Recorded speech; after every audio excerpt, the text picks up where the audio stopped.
Hello, everybody. This is Joshua Hatton with One Nation Under Whiskey podcast. I'm joined today by my co-founder, Jason, Neil,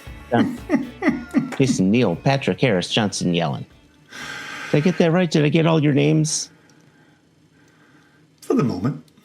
But I'm working on new ones every day. Oh, do you have any you've been trying out? They were like, oh, I'm going to try this one, and like, fuck it. Nah, that one. No, I would not reveal. No, sir. No, sir. These are all works in progress. Okay.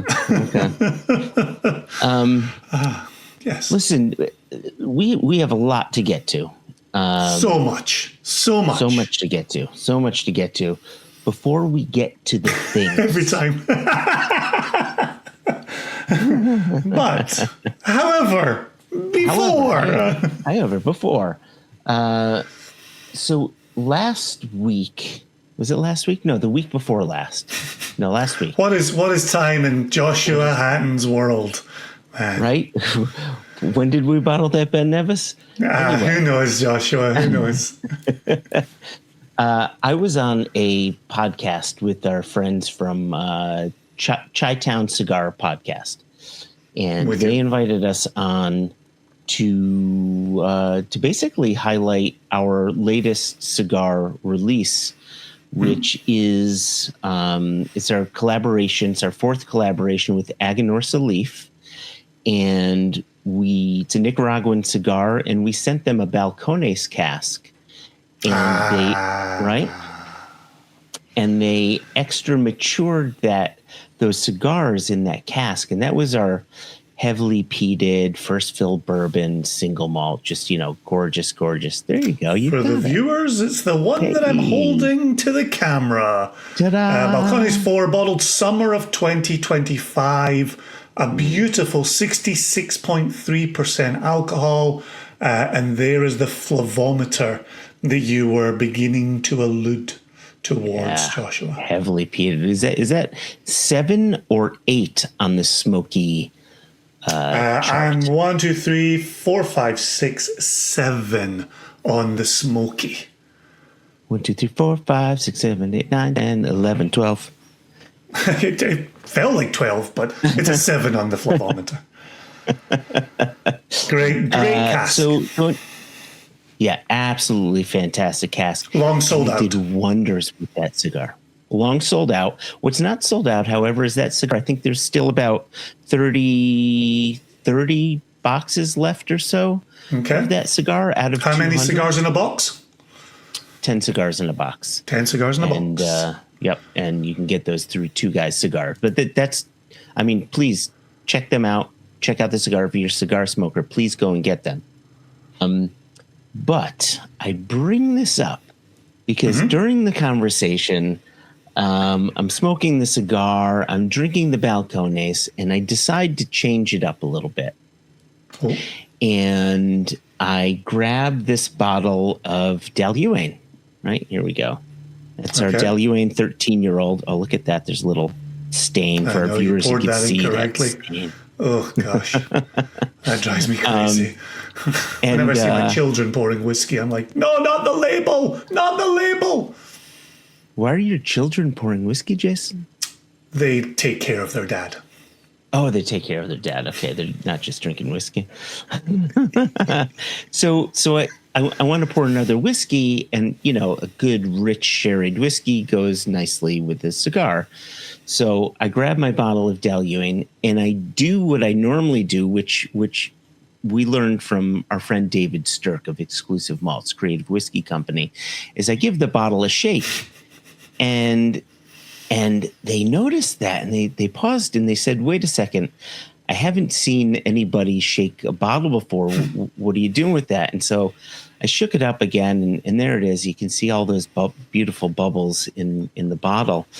And I told them what David Stirk told us, which is if you shake your bottle of whiskey and the bubbles are white, like that is, then there's no caramel coloring in your whiskey, right? However, if you shake your bottle of whiskey, and I brought my bottle of Loch New, which for the viewers and the viewers can't see the viewers can see this, but the listeners cannot. But if you know Loch Dew, this is like the most caramel colored whiskey in the world. I'm going to show the viewers, if you shake this, the bubbles, hey, right? They're brown bubbles, but they dissipate quite quickly because this is diluted down to 40% alcohol. There's a lot of water in there, which makes the bubbles go away. Now, I bring this up because I noticed that there were some comments on there, which someone had said, well, this guy doesn't know what he's talking about because alcohol doesn't have bubbles. And they're right. If you're shaking pure alcohol or grain alcohol, which I have in my hand, Everclear, you're not going to get bubbles. But if you have lovely single cask strength, non-chill filtered, no caramel color added whiskey, 51.7% alcohol, all of those beautiful non-alcohol things, everything else that's in there that interacts with the alcohol gives you those bubbles. So there you go. I wanted to set the record straight. I'm starting to think you did not pursue your PhD in science, but I could be wrong. All the other things, that's what your PhD was on? All the other things in the bottle of booze. I am an all the other thingsologist. That's what the certificate on your wall says. It is, yeah. I mean, right? It's all those beautiful. I still can't think of the words. So you brought up Balcones a minute ago. I had the chance to show this off. So my part of the conversation here is when we selected which Balcones would come last summer, this was my ride or die Balcones, right? I just thought this was exceptional. Once people tasted it, they thought the same thing. As we mentioned previously, long sold out from the website. However, when we bottled this one, and we were both in agreement, great Balcones, 100% nation casks, 100% put it on the website. Yep. However, Mr. Hatton had his own ride or die Balcones, and everything else ologist that he is said, what if next year I get my turn? And so we are sitting here today very proudly announcing our next Balcones single cask for Single Cask Nation. And as we've done through this June and July series with our focus on our American releases, we're going to taste it. So we're going to taste it. Then we're going to relaunch the interview we conducted with Emma Crandall and Gabe Richard at Balcones a couple of years ago, back in 2024. Emma has since moved on from Balcones and is launching her own enterprise. And I'm sure at some point we'll have her on the podcast to discuss that next step for her. Very exciting. Some of the stuff. I'm being cagey because I don't know how much she has announced. So it's her news to share, not my news to share. But as it becomes widely known, we will bring her on to have a conversation with her. So we'll taste the new upcoming Single Cask Nation Balcones. Then we'll drop you off to their interview. However, our sixth and final reveal of our American casks will come after that interview. So please come back after the interview, hang around after the interview, and you'll hear us talk about the sixth and final release. But for the moment, should we pour some quote unquote lightly peated Balcones? Let's do that. I'm going to share actually the picture of this bottle. There you go. There we go. Check that out. Look at that. Well done, sir. Well done. 6 years old. So as we get into this, Joshua, the floor will be yours to let the viewers and the listeners know what it was that piqued your interest, intrigued you with this cask when I was off ride or die on the other. I really appreciate the fact that you pointed out that I am a generous lover and then I let Well. your cask come first. Well, it helps to be the one in charge of the bottling plan. It's a spreadsheet Joshua's not allowed to touch. Yeah, so this one, quite similar to my gateway whiskey, just evoked memories. Right?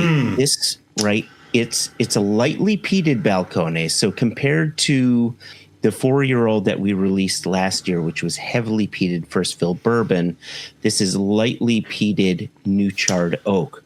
Right? Yeah. So you've got you're two ends of the spectrum here, and that first nose, it was toffee apples up front, and I was just back at the country fair with my dad, right? Oh, nice! It was like instant, and my gateway whiskey was Lagavulin 16, and I was back to camping with my dad, right? And so it's that, like, that brought me in. So that was my initial yes. Coming back to it. If I can add on to what you were saying a second ago as well with the new charred oak, for those keeping score at home, whereas you rightly say, Joshua, last year was first fill bourbon, this is a number 3 char barrique. And only 162 bottles from it. You see barrique, you expect more than that, but only 162, which I think we could be looking at hyper evaporation here. It's got to be right in that Waco sun. But then, and the peat doesn't really present as anything aggressive in any way. It's soft. I'm getting like chocolate covered orange peels. I'm getting toffee. I'm even getting like the dirt ground at a fall festival, it's all of those things. It almost reminds me in a way of our very first Westland 2-year-old Oloroso cask, right? Where we got some of those candied nuts, albeit far less peat. That was a sherried cask, but it's that fairground treats, right? And when you said you were getting the ground even at a fall gathering, I thought you were going to say getting the ground at a county fair. I thought that was the route. That's what I meant. That's what I meant. Yeah, I meant county fair. But just like I couldn't come up with the other words, the every other thing ologist, I just decided to throw in other words here. I don't know if we're leading the witness here, but certainly your comment earlier about the last Balcones cask going off to cigars, I get lit cigars on the nose of this Balcones. Oh, isn't that nice? That cask is really quite present, isn't it? Yeah, what's the ABV on this one again? Do you recall? So last year was 66.3. This year is 67 on the nose. Oh my God. And just like we said last year, it did not drink like 66.3. There's no way this drinks like 67. I actually did a double take on the strength of this one. I'm jamming my nose directly into this, and it's got nasal texture for days, right? Just protecting you from that 67%. Yeah. Wow. Rich, unctuous, dark chocolate on the palate there. Drying cigar ash. Continuation of a theme, right? Drying cigar ash on the palate. Then you've got apple. The apple comes back. Maybe not the toffee, but some apple skin. Like the only good part of a red delicious apple is that sweet skin to it.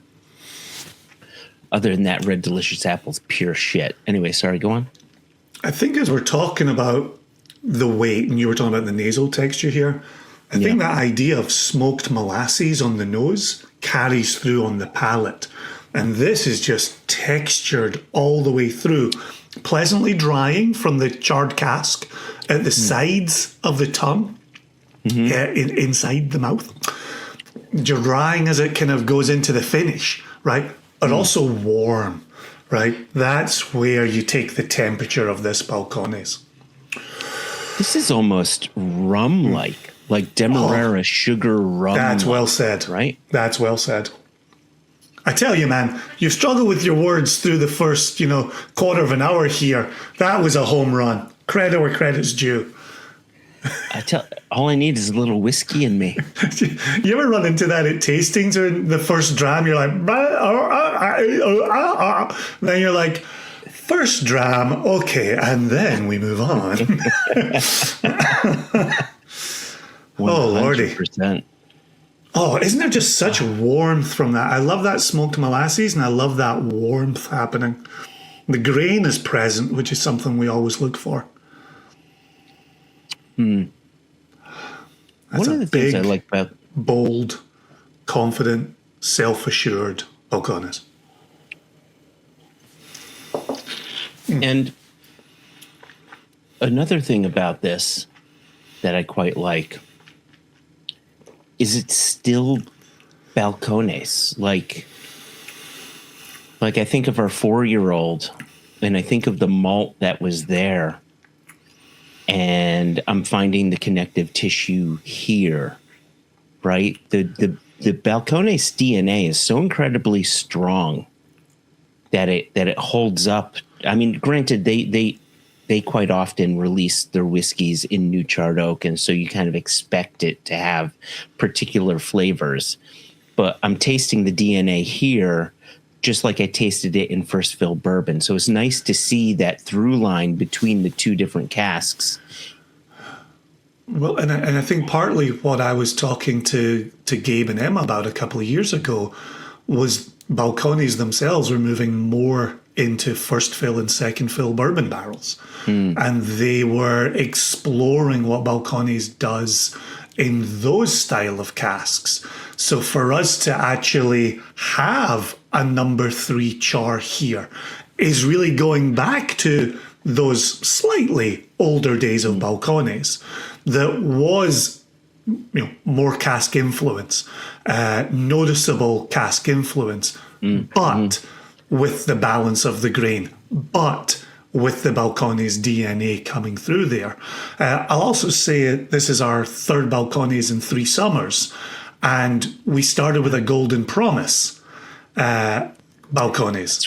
That's right. Then moved into the heavily peated in the fresh bourbon, and now we're moving into the lightly peated in the new charred oak. So we've definitely presented different sides of that distillery. And yet, I think to your point, distillery DNA runs through all 3 offerings.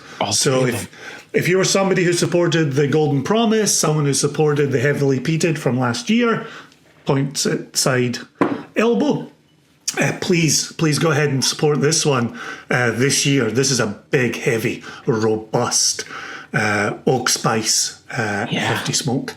And not a lot of bottles, you say. What was it, 160? 162. 162. Yeah. There you go. Good rich color to that one. I think I finished it. I was looking for the other Balcones just off camera here. And I finished it. It's gone. And actually, this is what I have left of my bottle from last summer. So. Oh, wow. That was the 5-year, was it 5 years old? 4. Four. That was the Golden Promise. No. This is last year's. Last year's. The Golden Promise one, though, that one was. And that's the one I was looking for off camera. Yeah, and that's the one I thought that you had found. I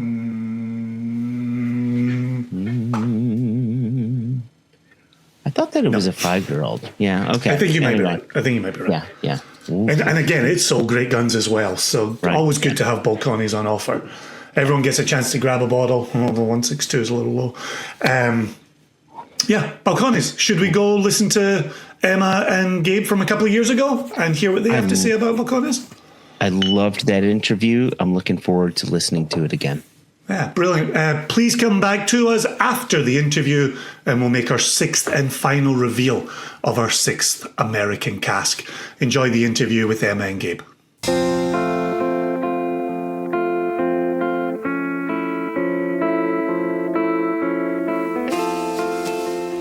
I'm sitting here in Waco, Texas with Gabe and Emma of Balcones Distillery. Distillery or distilling? Balcones Distilling, ING. It's a gerund. I'm Gabriel. I'm Emma. Well, thank you both for making time for me today. I had the pleasure of wandering the grounds with Alex and staying within the blue lines. Of course. I'm a very good boy, very good at doing what I'm told. We've had a couple of chats with Balcones on the podcast, as we call it around these parts. And one was a long time ago, season 1, with Zach Pilgrim, and then later with Winston Churchill Edwards. Mm-hmm. And so those were excellent conversations. But being at the distillery today is my first time out here and has really brought home the production, the maturation, the things you get up to over here.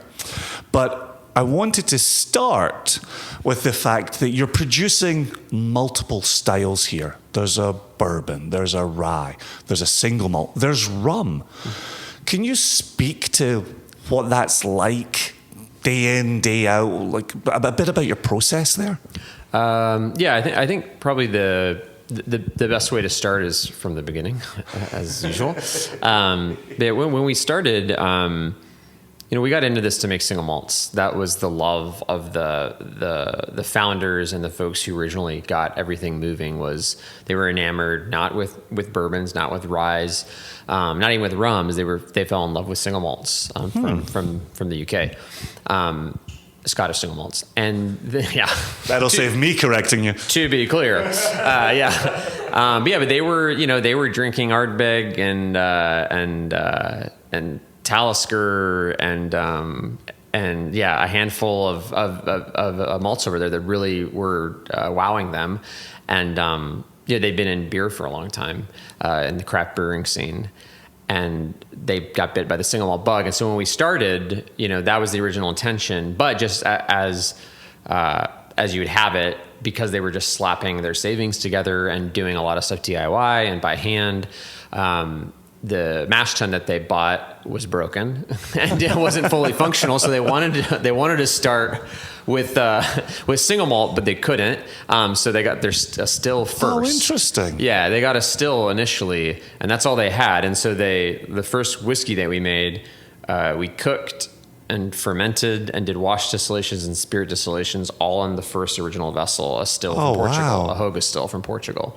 And so that's why, so really talk about your kind of tools determining your medium a little bit, that's just what they had. So that's what they did.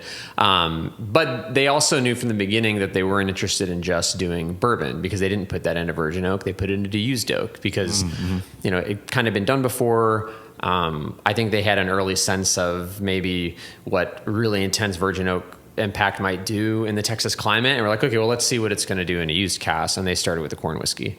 And that was intentionally off the beaten path of like, everyone else is doing this. We want to kind of explore this other avenue. Gotcha. And it was a little bit in keeping with the idea of single grains from the old world tradition of like, oh yeah, these expressive grainy whiskeys that are showcasing the grain substrate and not overpowering it with oak.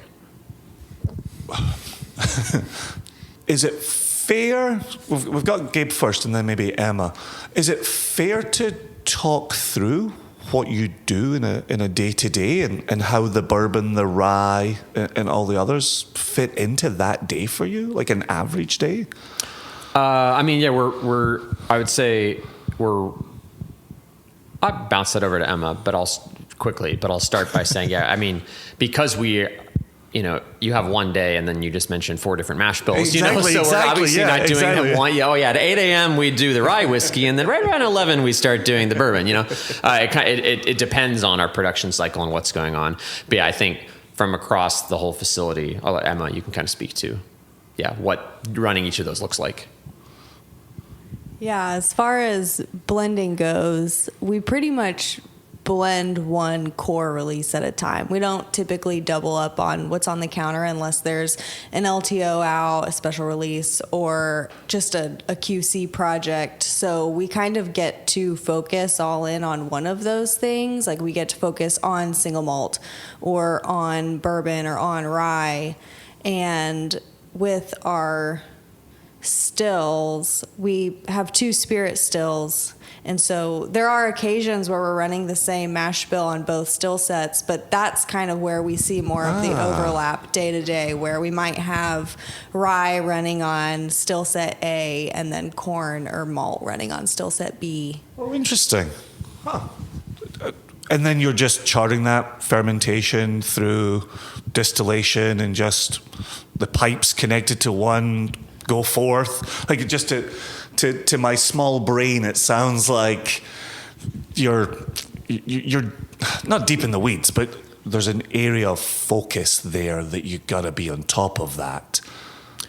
Yeah, absolutely. I mean, so we definitely see ourselves exploring 2 traditions. Like, we speak in-house as, okay, this is a single malt, and then we have American style whiskeys, corn, rye, and bourbon. Yeah. And we've been laying down a lot more single malt than we have of the American style stuff, I'd say the last 2 years. Okay. To kind of like, swell the war chest a little bit and just, and increase our stock and really, put our eggs in that basket.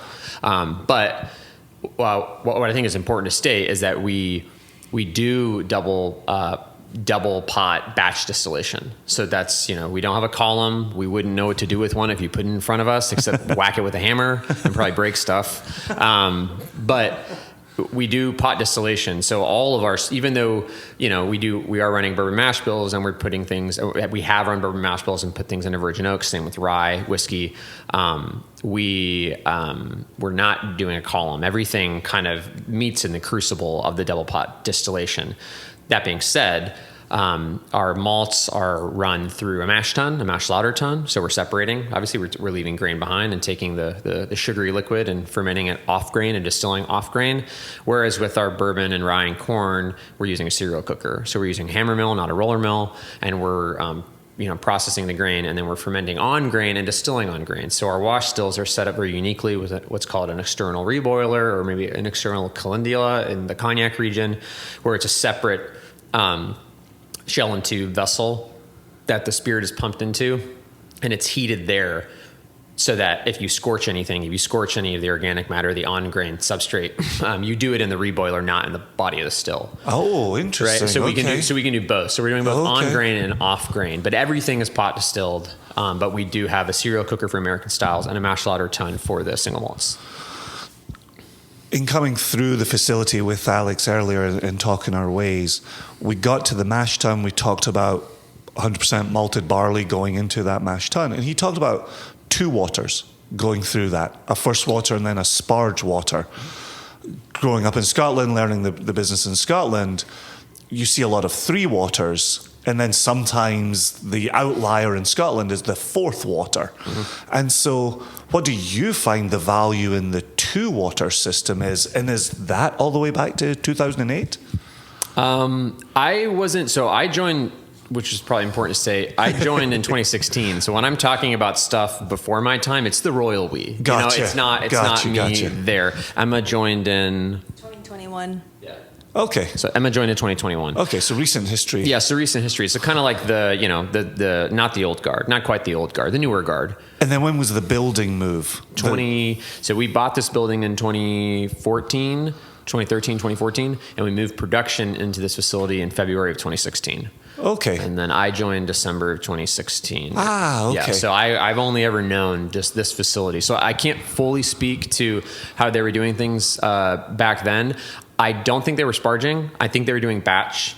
They were doing adding large additions, batches of water, and not doing like our sparge is a continuous sparge. So yeah, we have a sparge ring in our mash tun, and we're doing one long continuous sparge. Interesting. Yeah, after our initial mash in.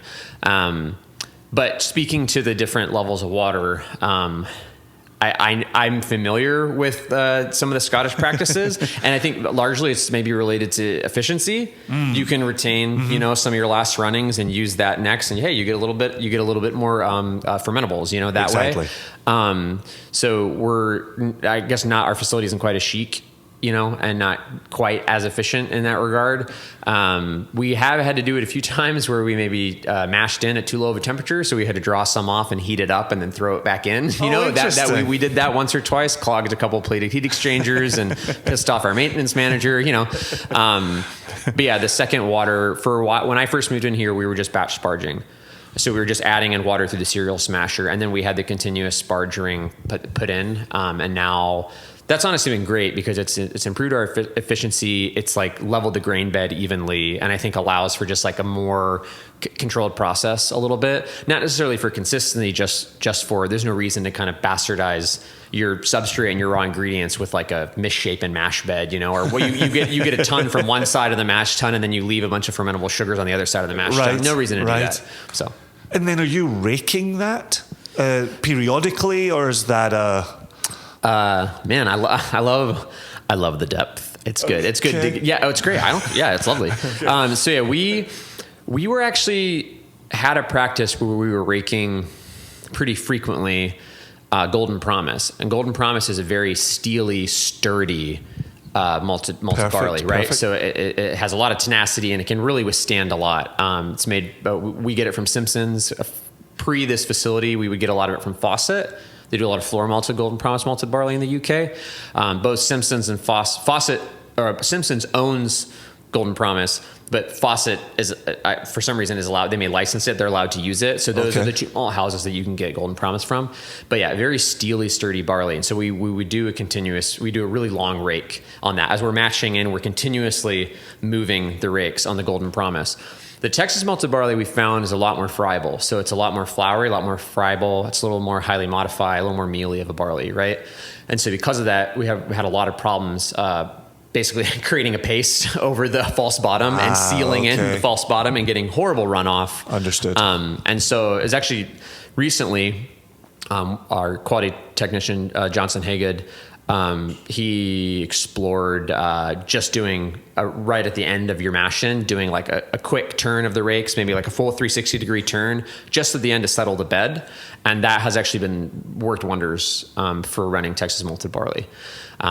Because now we have we have open bed, we've settled the bed, so we have great, flow through the bed, but we haven't really smashed in any of the flour or kind of shredded any of the barley on the bottom of the false bottom. So yeah, but that was a lovely lesson for us, and just, the expectations that you have between two different regions that are producing barley and growing barley and different maltsters, and going, oh yeah, you can't apply the same process to every raw ingredient, Have you experimented with other malted barleys?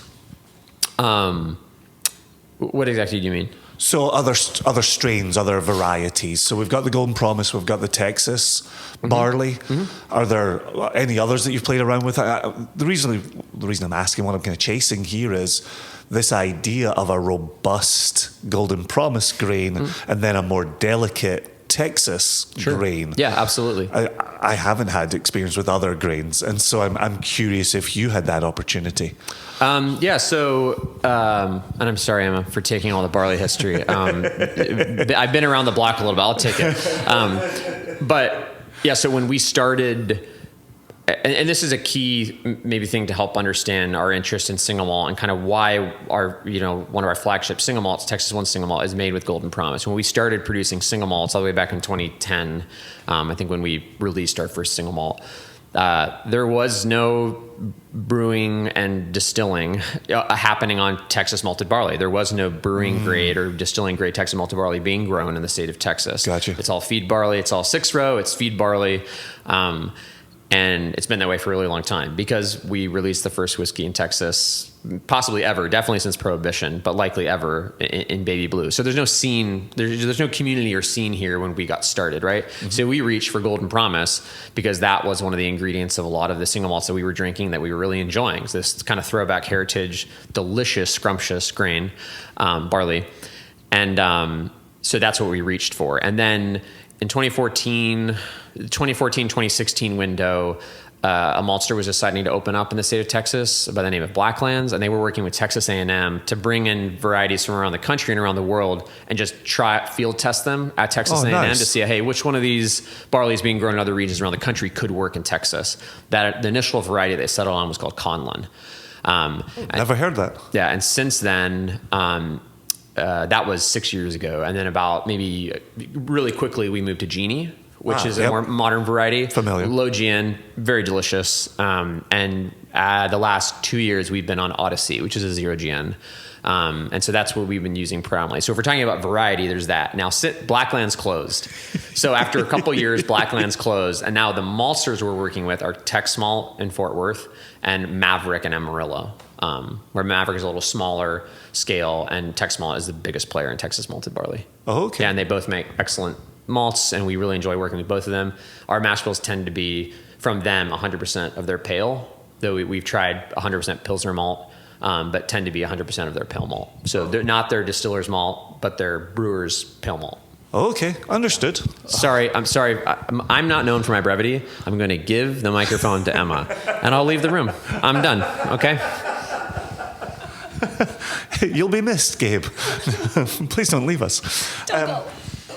So again, on my tour with Alex, I saw something absolutely remarkable that I don't get to see really ever, which is you've got a spirit still, and please correct me if I'm attributing it to the wrong still, but a spirit still that's got 4 turns of a coil above it.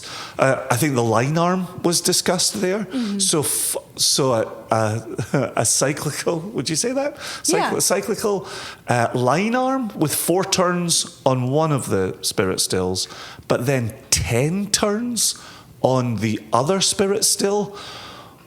What are you? My mind is still blown. I'm just imagining it, or, seeing it again in my mind's eye. But what are you finding there? What's the purpose of having that in place? Yeah, so I'll be similar to Gabe with using the Royal We. I joined December of 2021, so this is coming from all the stories and tours that I've taken. But when we moved into this facility, we were greatly increasing our size and our production capabilities. And so Forsyth actually custom made those stills for us. And correct me if I am wrong, Gabe, but the old building, the line arm traveled quite a distance, like across the building to get to the condensers. And so they kind of wanted to replicate this ratio of distance plus keeping our intense climate in mind and also maximizing this space. And we end up with these coiled line arms that allow the vapors to travel in the copper line arm longer, similar to how they did before. And so it also just helps us in general with this climate. We get more reflux. We get a little bit more of that like bright, snappy spirit on the still with the higher count of coils. It gets slightly more reflux on that still. So there have been times where we've geared certain spirit types to be distilled on certain spirit stills because we're going for a particular character. So on the one with more coils, we'll get that bright, snappier kind of characteristic, and then we get a little more body and oily character on the one with fewer coils. Ah, okay. Would that ever divide by grain type that was being distilled? Yeah, it definitely did. So, and we have preferences, and there are times where we distill the same thing on both of them, but we tend to prefer when we were doing bourbon, we preferred making it on the still with more coils, same with rye. Okay. And then the corn and the malt were typically geared more towards spirit still B with less coils. But as we keep increasing our single malt production, where there are many moments when we distill both stills with malt, and I'm personally finding that there's a really nice balance to that. You get more to play with and work with, and I'm starting to fall in love more and more with our GP on A. I think comes across really nicely and fruity. And so it's just a different kind of character that we're able to get. When I think of it as a blender, I just see like that's another tool that we'll have in the future to work with for texture and body and all of that. Very nice. And so I love the way you just very comfortably slipped in GP on GP on, Sorry. on A, right? Yeah. And because I've been down seeing it, right? So it's the Golden Promise. Yeah. And then A is the 4-turn It's the line arm. more coils. A is the 10 the 10 turn. Okay, wow. Getting it in my head is so remarkable, and all that reflux that you're getting. So I think you've just perfectly opened the door for the next topic, which is blending. So just imagine I'm the family dog and I know nothing here. Just again, talk me through. What are you receiving? How are you? And you did that one earlier as well with your QC, right? Your quality control. Yes. And so talk me through that process. As you receive a sample, where does that go? What do you do with that? Yeah, so when we are looking to start working on a blend, we will request samples of any barrel that could be a candidate for it. So depending on mash bill, barrel type, age, sometimes we'll add in barrel notes just to keep track of whether something's slated for an LTO or we want to wait on it a little longer. We take all these things into account and get this tranche of samples in, and each vial represents one barrel, and we just organize them out on the counter. If we have different mash bills pulled, we'll separate them by mash bill first, then typically by barrel profile. So we like to keep like groups and chunks of similar barrel profiles together, and then within that we'll start sorting them by age. And we keep things organized in a way where, like with malt, we sample every single individual cask. We do analysis on every cask. Whenever we're working on Texas 1 single malt, it's occasionally we'll be able to kind of lot together a group of casks that were from the same distillation day. If they went into the same barrel type, then we will lot them together in like a mock-up kind of group. But because we use so many used casks, you get a lot more variety between the maturate and what the flavor profile is going to be like. And so we'll take notes on the nose with the aromas, kind of like the intensity of it or the experience of it. We'll take notes on flavors, texture, finish. Again, kind of just the experience, like what is this, how does this feel, like what is this overall impression. And we'll also make note if we notice any flaws or anything that, like maybe one cask isn't as far along as we thought it would be for its age and barrel profile, or if it has a little spicy, prickly texture, we make notes of those things as well. And then when we're done with all of our like grading and blending, we'll create work orders to help those casks and like mitigate those kind of, I hate saying flaws, but those deviations. And when we're blending, we do we take all of the highest quality scores. So each barrel gets a quality score, and we take the top 2 scores generally and start kind of building a base from there. We'll do we pretend every barrel has the same amount of volume in it. So we'll do like an equal proportion from each barrel and start building groupings of barrel profiles, and then we'll start combining those together and just slowly build up to a base. And that base needs to build up to the flavor profile for the blend, but also to the volume that we're needing and wanting to create. And then when we get happy with where it's at, we'll send that list off of barrels to dump.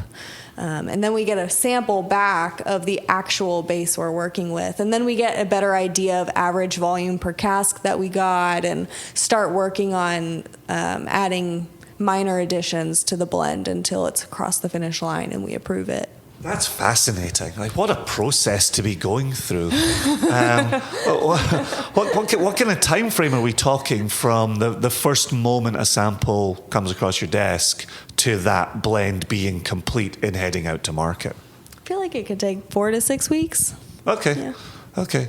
That seems like it might be a reasonably quicker turnaround than I was imagining in my head.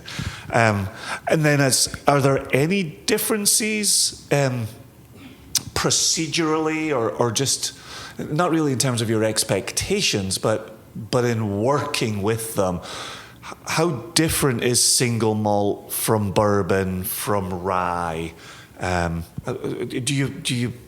you have to kind of recalibrate your own brain as you move between those grains?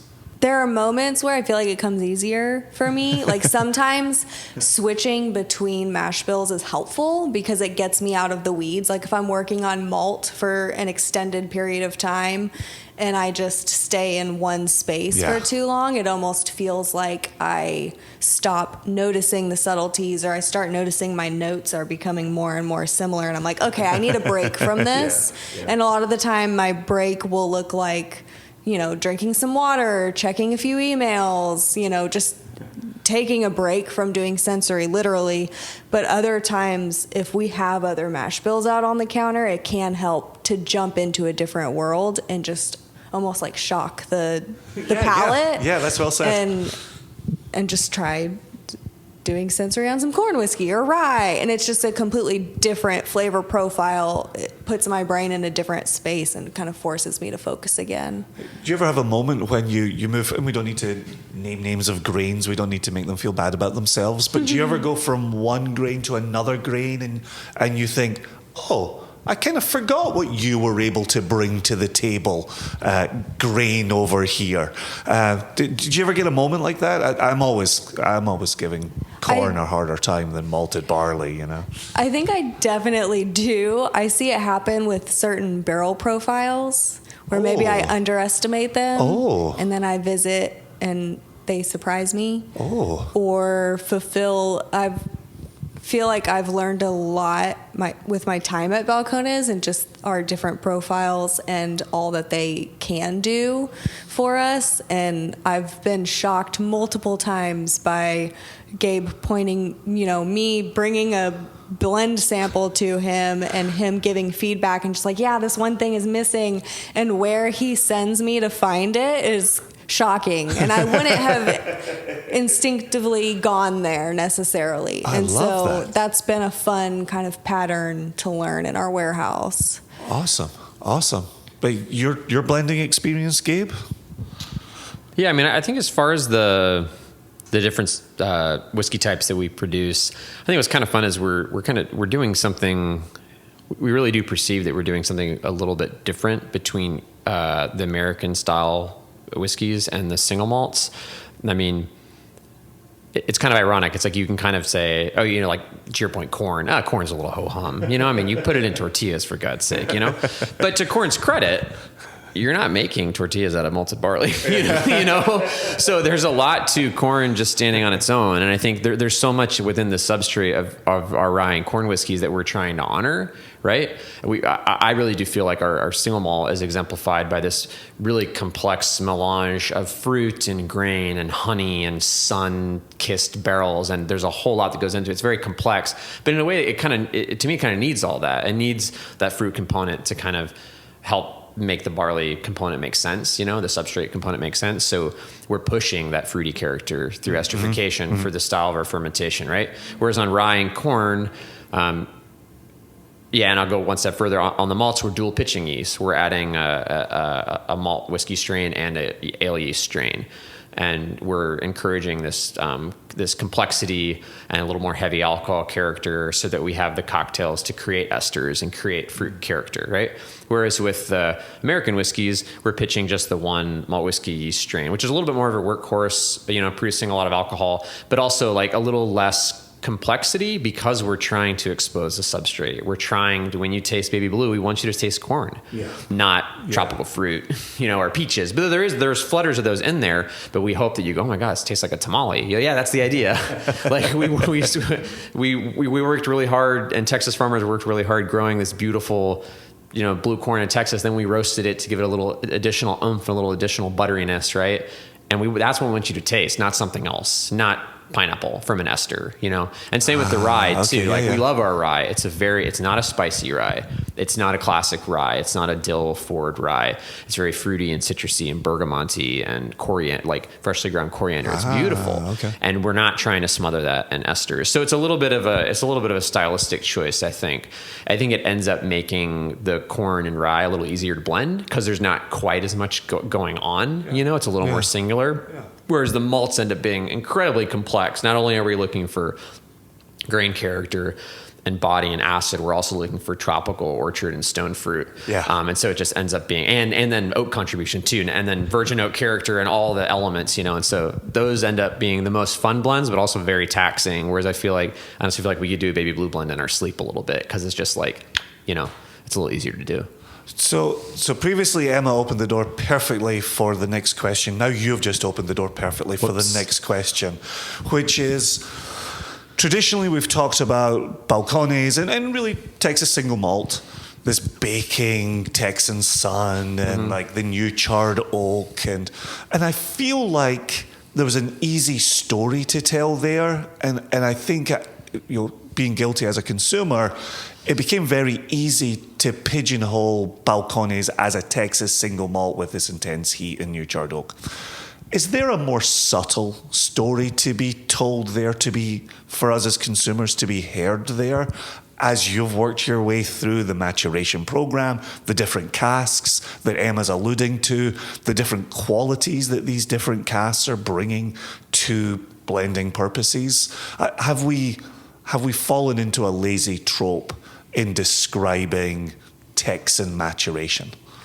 I love this question. It's great because there's so many ways we could address it. But yeah, I won't disparage us and I won't disparage anyone else. I think the really rewarding thing about what Emma and I and the rest of the staff gets to be a part of is that we're at the beginning of hopefully a 100, 200 year, 1,000 year whiskey tradition. And so when we started, we were working with what we knew, which was nothing. And everyone was poor and everyone had small production capacity. So yeah, putting something into a 30 gallon barrel or whatever you could afford, and then realizing, oh wow, like that barrel rapidly evaporates in this climate. And actually it's like a wine reduction on the stove. It actually makes something really interesting that you can't do in Minnesota or Ohio or Oregon or whatever. Yeah. And so, yeah, it is a unique character. Absolutely. And so I don't want to disparage anyone for doing that at the beginning because it was what we knew and we were pioneering, we were cutting our teeth, That being said, I think we've, us and other Texas producers, got known for some really bombastic, tannic, bold, powerful whiskeys, and we still release those, and we still enjoy those, definitely. But I think the next phase we're in, it's a little bit in maturity. You kind of start out a little bit more, not cognitively impaired, but you're a little bit more brash, and you're trying to find your style and you're trying to find your way, and you're in your red phase where everything's love and emotion and power. And then you reach this next level and you learn some lessons and you skin your knee and your heart's broken a little bit and you go, oh, like I wonder what subtlety and elegance, and I wonder what just a different relationship to where we are could reveal. And so that's kind of, I feel like the next era for us is going like, what, that is one way to use the Texas climate, but it's we don't want to pigeonhole it into a certain barrel size and a certain type of character when we're just starting. There's so much more to explore. And so in-house, I'll move into actual production stuff instead of philosophy or whatever. I was loving it. You were waxing so great. Poetic. Yeah. Emma's rolling her eyes. She's like, this is like this is the second time I've heard this today.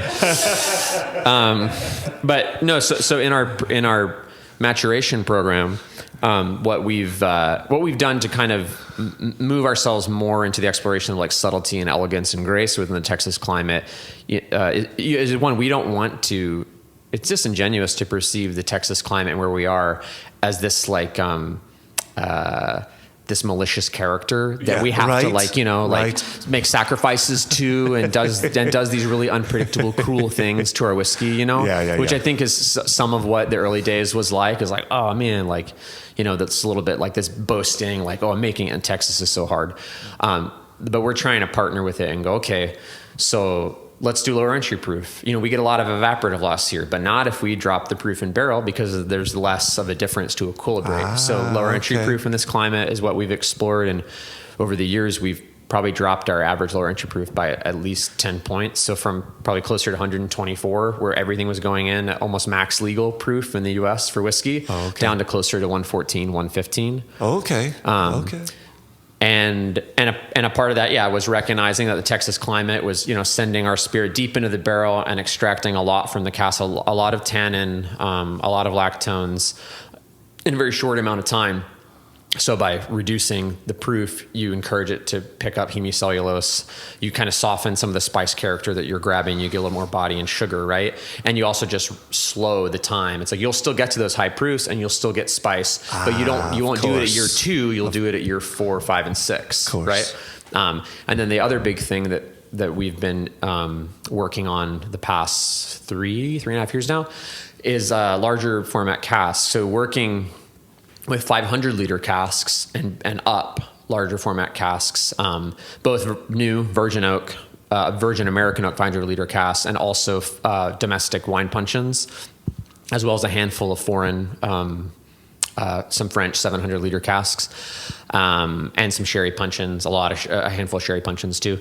And just kind of seeing, okay, in these larger casks, we knew that in a 5-gallon barrel, we're losing 25% a year, right? And then in a standard size barrel, we lose, 10 to 8% a year, right? And now, so if you go from, 20 liters to 200 and you can reduce your evaporative loss by half, what happens if you go from 200 to 500? And what we found is a massive reduction in evaporative loss from about 8% per year to closer to 4.5% per year. Oh, wow. In larger casks. So this is, again, it's all just doing the work of going, okay, the end of the story of the Texas climate isn't that if you put it in a tiny barrel, you'll make a powerful whiskey in 6 months. It's like, okay, well, where can we encourage ourselves to like be more nuanced and listen to what Texas wants to do and just change our tools, and go, okay, we're gonna listen to you and we're gonna say you want a bigger barrel, and you'll and not even like you need a bigger barrel, but if we do that, you'll show us elegance and grace on a 10 to 12 year timeline instead of on a 2 to 4 year timeline. Yeah. I'm done.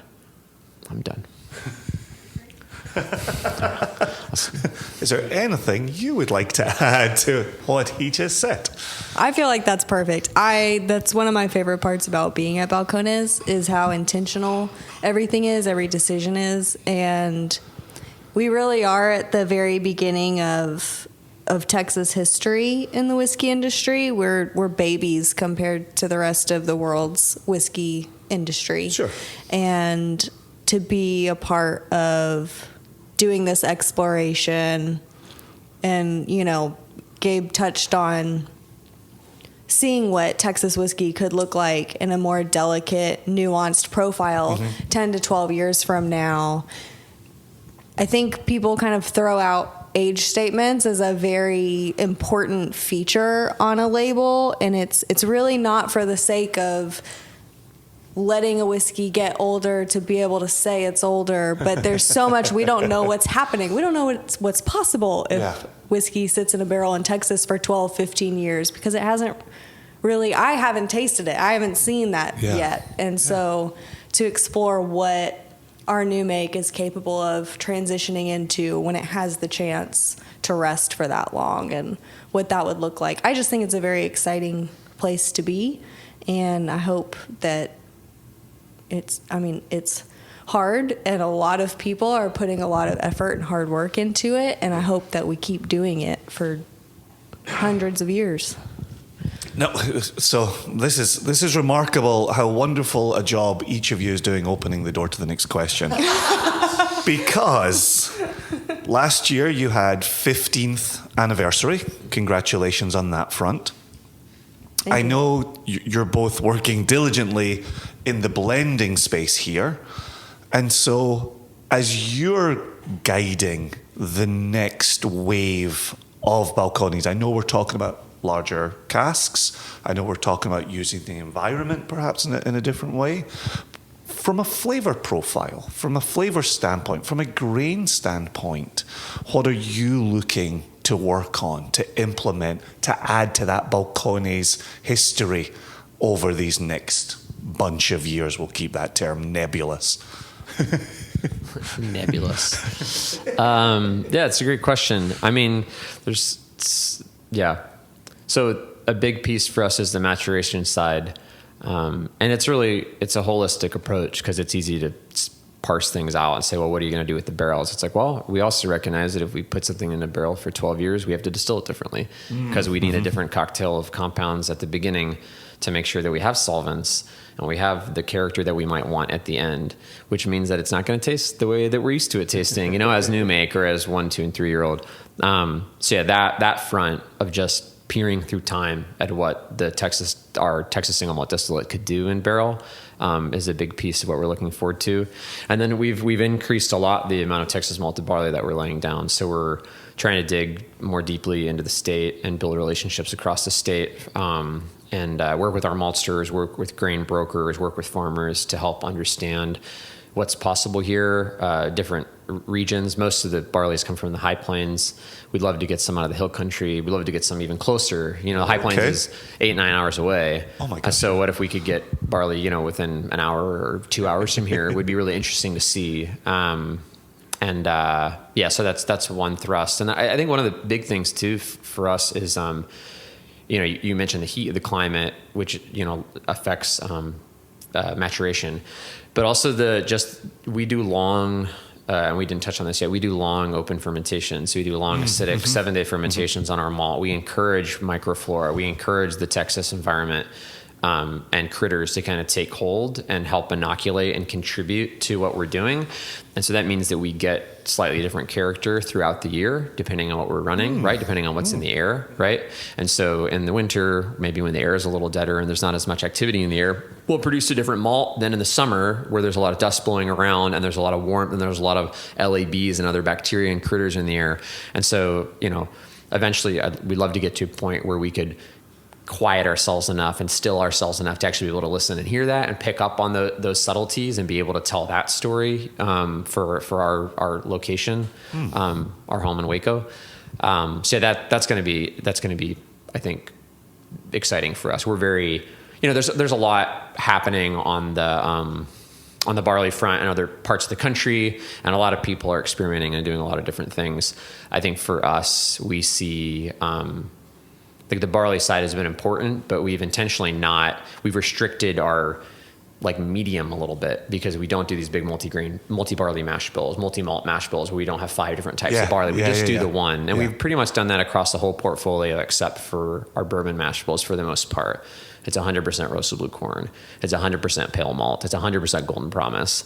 It's not 85% Golden Promise and 1% chocolate and 10% Vienna or whatever. And that's, we've restricted ourselves to just kind of okay, we're using this size brush for this, instead of the teeny little brushes and doing all these little things. Is we've kind of narrowed our focus so that it's more like vintage.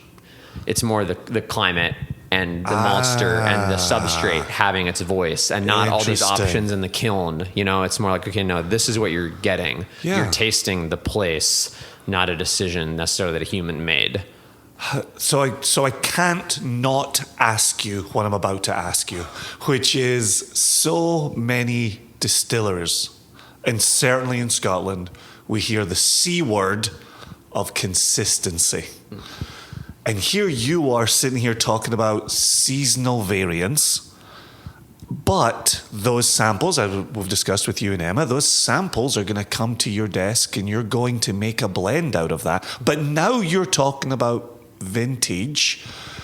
Is there a way forward that does become vintage for Balcones, or will it be spoken about more kind of off the record? If you're at a tasting and you've got someone's attention for a longer period of time, what does that story look like going forward for you, and are you grappling with consistency? I think there will be expressions in the future that emphasize vintage. Okay. Yeah. Oh, thank you. Intentionally, yeah. And in regards to consistency, that Emma and Alex, who are in the room, have heard me say this before, and so feel free to roll your eyes. But yeah, we don't fetishize certainty. So we're not interested in consistency. We're not interested in making, a whiskey that tastes the same all the time, because it's really an impossibility. And well, one, we're not interested in it, but and two, in Texas it's hard, and that's part of the cadence that we're learning with our climate, is that's not necessarily what Texas wants to give us.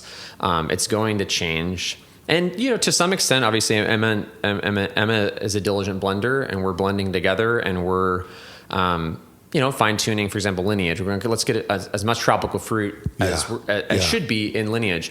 But often we can't do it. Sometimes we can't. And that's because of the critters. That's because of the microflora and the Texas contribution and that fermentation character that is out of our control, and that's intentional. And so all of our bottles are batched.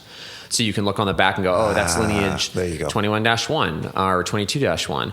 The first lineage blend that Emma jumped in on when she first started, she blended it a little differently than I would. And we did it together, but it got down to the final decision, and she's like, I really like this one. I was like, well, I would do this one, but let's go with that one, And it's it's a little more fruity, it's a little brighter, it's a little more effervescent. It's great. And that's just all part of it, that each distiller is going to do things a little differently. One, Josh had salsa verde tacos that morning, and so his head cut is a little less conservative than maybe it would be, because his palate is a little maybe fatigued in a way that it wasn't the day before, and so it's going to be different. That's all part of it. That's the human component to this. Yeah. That is our contribution to what Texas is contributing.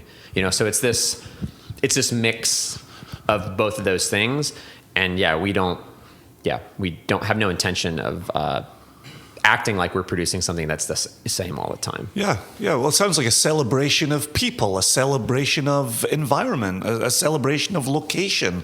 Like that sounds wonderful, and a wonderful thing to communicate to a consumer. Yeah, it can be tricky to take because and Jared has espoused this before, and it's totally valid. Is that within a brand, you do need this idea of what the brand is, and people want familiarity. That's kind of why they keep coming back. They go, oh, that's safe. Oh, I love that expression. That's the expression that I drank with my dad before he died. And it's like, well, we don't want to go so far away from this thing that we released into the world that now is a part of other people's lives that they can't recognize it anymore. Yeah. But we're also not trying to do it in such a way where it's the same for 10 years. And, you get a bottle of that, like it's a cheeseburger at McDonald's. Where it's like, I know it's going to have the exact number of onions and the exact grams of ketchup every time. It's like, we're not interested in that. But to honor what we've done before, but to allow it to have its own life.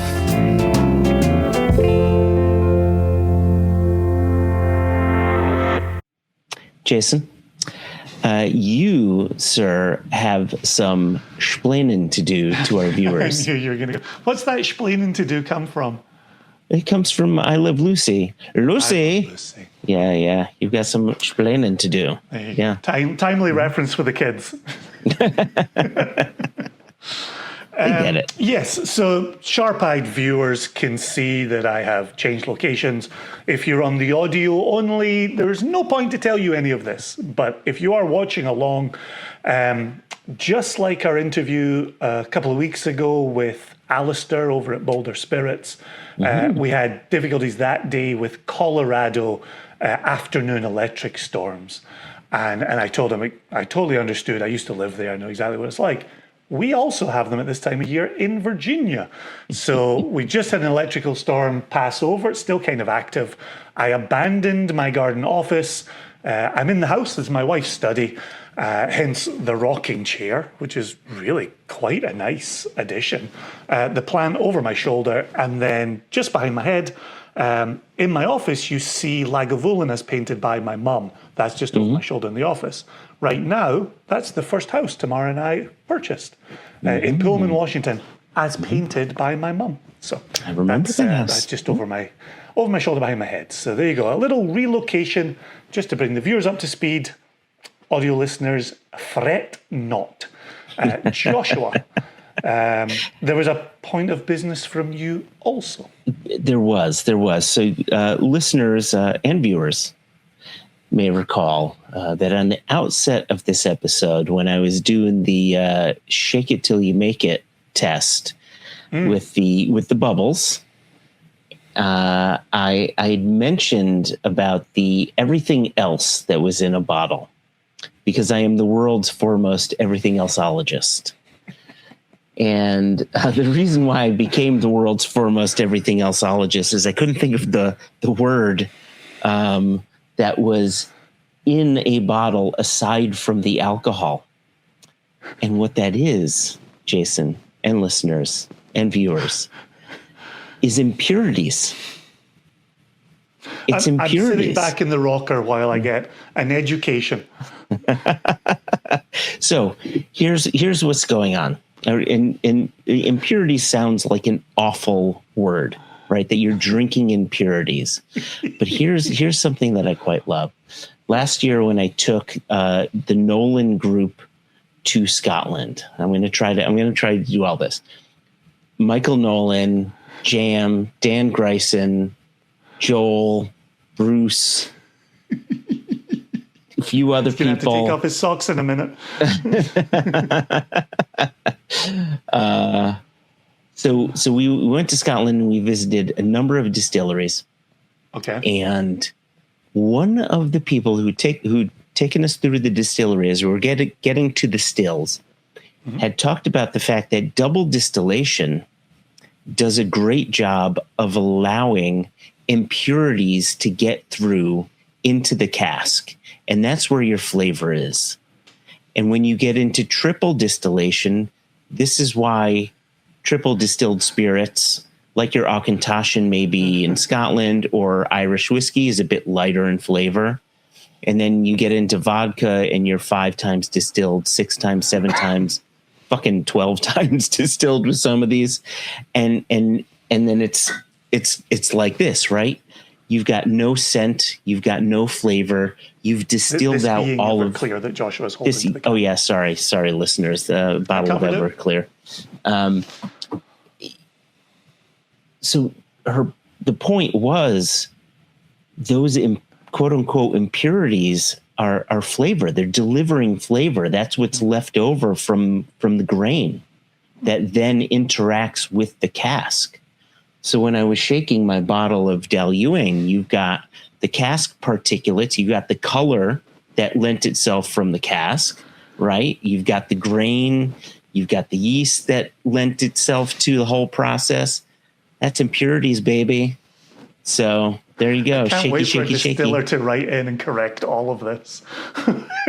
we have a lengthy tome from Skinny about sense of place and terroir. And so any distiller listening to this, Joshua's... A distiller told me this. Well, the person taking us on tour told me this. But I have heard, no, listen, Jason, I have heard this before, and I would love to hear from Skinny. Skinny, right in. It's impurities. We hope. We will also accept missives from any other distillers out there. So you came back after the interview, not for a couple of points of business from us two jamokes. You came back for the 6th and final reveal. This is true. Which is super exciting, super duper exciting. So we've had Clear Creek. Oh, hold on. We've had Clear Creek with a tasting. We have had Highwire announced with a tasting. We have had Boulder Spirits, as we mentioned a moment ago, the interview with Alistair, and a tasting. We have had Rocktown and a tasting along the way that was quite tasty. I need to scroll down to see where I can't see the other photo. Have I covered 4? Yeah. What did we taste before the interview? Balcones. Which, the way today's recording has gone, feels like about 4 hours ago. And then there was back to bourbon, back to this kind of color. This is Smooth Ambler. Get that. 9 years old, distilled in 2016, Halloween, 10/31, October 31. A very, very exciting time. So really, really cool, really fun. We've been looking to collaborate with Smooth Ambler for a long time. And this is our first. Yep. This is our first. And this is, we've been wanting to do it a long time. Number 4 char, if memory serves on this one. Absolutely, on that label, yeah.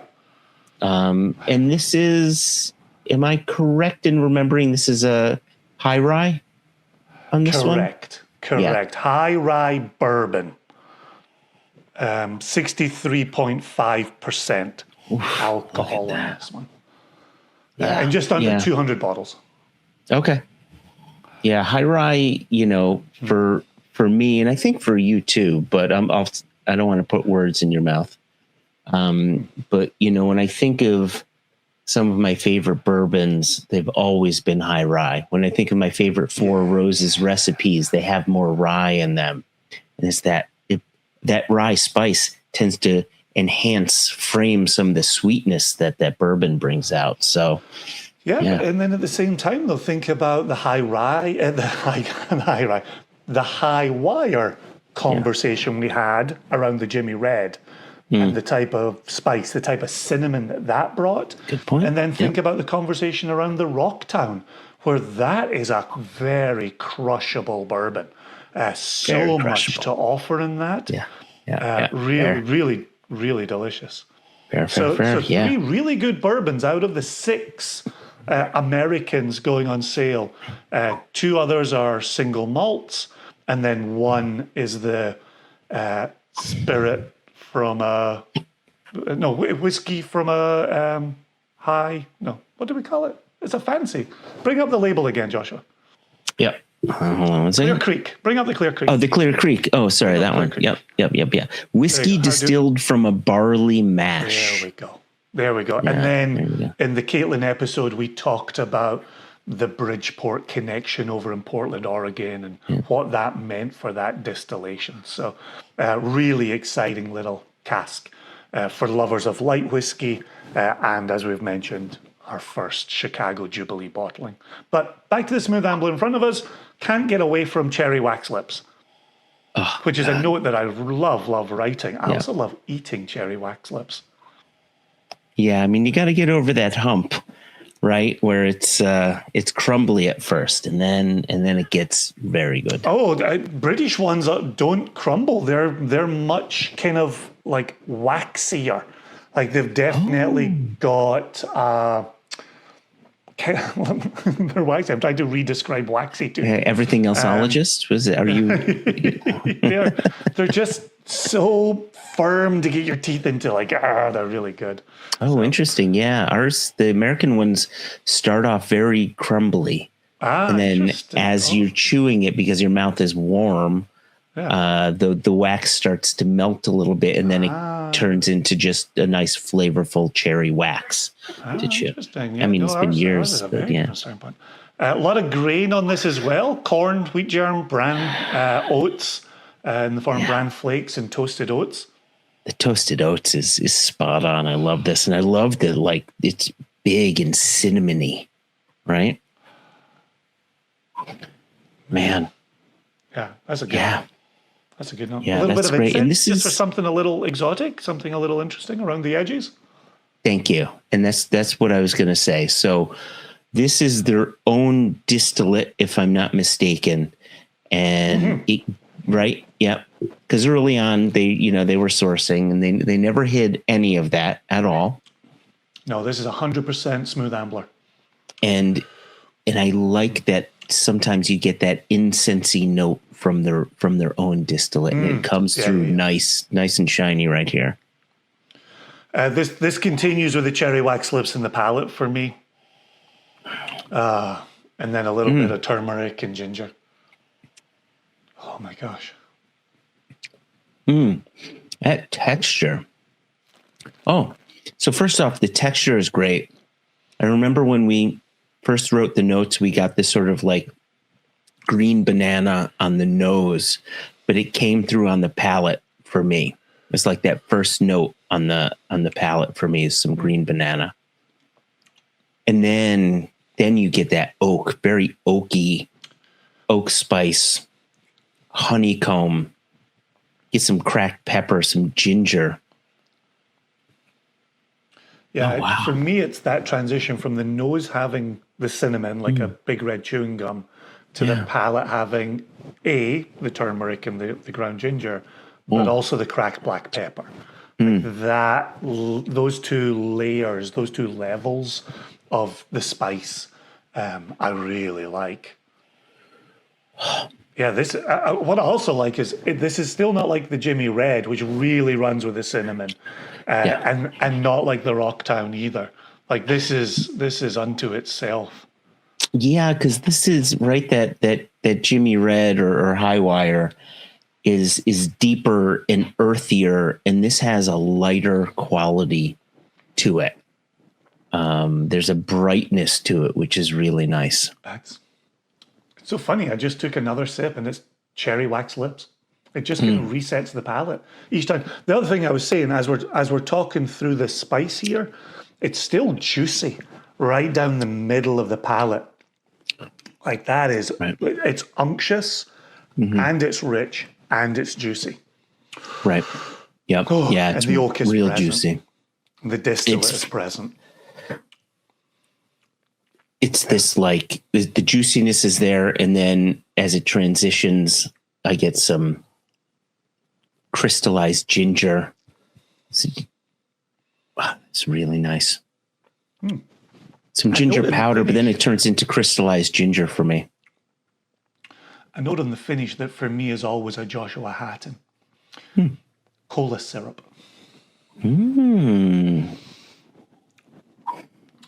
That's a you. That's a you note right there. That isn't me. I love that cola syrup. You getting it? I am. Yeah, I love that you get it too. Yeah, man. And even on the finish, it's still the cherry wax lips. It's definitely that cola syrup. The cracked pepper from the palate still there on the finish, and then the char, the cask. The cask is present. Nose, palate, finish. And number 4 char, to reiterate what you had said earlier. And that's, one of the things that surprises me with this one, the fact that it is a number 4 char, but you've got so many grain-driven notes that the number 4 char isn't really hiding, right? We led with bran flakes and toasted oats, and I think you said wheat germ, right? I think some of the honeycomb is a grain-driven note, right? Some of the orangey kind of notes can be grain-driven, especially rye, right? Citrusy notes can be rye-driven. But you've got that number 4 char cask that's just playing so nicely with this spirit. I tell you what, it just gave me in the transition from palate to finish is cherry coke. I thought you were going to say a little cherry coke. Cherry coke. Oh, I like that. That really lands the plane. Oh yeah, the cherry wax lips, the cola syrup, cherry coke right there. That really comes to Love that. All right, there you go. That's all 6 in the release. We've got a date for that to be announced. It will be in the last kick of the ball in July here. And we'll get those shipping out for you. I have to say this, Joshua. The last couple of months, like this June, July focus, you're kicking it off with Amanda from VDC, Virginia Distillery Company, then going into things like Caitlin conversation around the Clear Creek. Oh my gosh! Now I've led myself into a Joshua Hatton place. Right, but Scott at High Wire, Alistair at Boulder. Rocktown. Why am I blanking on the name again? I blanked on Scott previously. 2 first names. Go for it. Phil Brandon. And then revisiting the Gabe and Emma, and then closing out with Smooth Ambler. just a really good couple of months of focusing on this. So really enjoyed that. In the next episode, listen out for an extra, where we'll speak with another good, proud nation supporter. Really looking forward to sharing that interview with the listeners and the viewers of One Nation Under Whiskey, whether it's the full form interview version or the extra version. That's going to be good to share. While we're on that subject, should we suggest that people subscribe if they're here on the YouTube? There we go. Subscribe, click the bell, ring the bell, tickle the bell. And then for the podcast audio experience, make sure, as you've already done, you tune in through your favorite podcast/Padcost provider. We know the listeners are still out there. We're not fully focused on the viewers. We have love in our hearts for viewers and listeners. So thank you all so much. 6 American whiskies to be released at the end of the month being July 2026. Last words from Joshua, and then we'll get out of here. I love that we have this focus on American whiskeys in July. And we get that question all the time. June and July, right? Sorry, June and July. We get that question all the time whenever we do tastings. You guys going to do some more American whiskeys? Well, the fact of the matter is, yes, we love our American whiskeys, and we're going to try to focus and add in some more when and where we can. Absolutely. No promises on what that will look like, but we want to do it because we love the spirits, right? We make some really good shit here. And we've got 6 good examples to show you said really good shit. Yeah, really 6 fun stories. Yeah. Fun casks, fun pours, things you'll want to share with your friends, things you want to buy in multiples. A lot of love to go around. So good. Well said, Mr. Everythingologist. This has been real, and we have successfully completed the recording. Ta-da! Until next time, listeners, chance. viewers, good chance to everybody. Bon voyage. Cheers.